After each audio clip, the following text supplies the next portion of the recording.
National Weather Service in Wilmington has issued a severe thunderstorm warning for eastern Montgomery County, northwestern Greene County, until 9 p.m.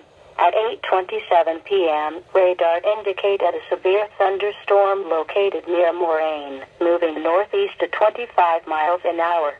Storm hazards include winds to 60 miles an hour, quarter-size hail, frequent cloud-to-ground lightning, very heavy rain which may cause minor flooding. Locations impacted include downtown Dayton, Vandalia, Wright-Patterson Air Force Base, Huber Heights, Fairborn. In addition, Oakwood, Fort McKinley, Shiloh, Overlook Page Manor, Northridge and Riverside are near the path of this severe thunderstorm. Seek shelter in a sturdy building. Stay away from windows and doors until the storm has passed. To report severe weather, go to our website at weather.gov/ILN and submit your report via social media when you can do so safely.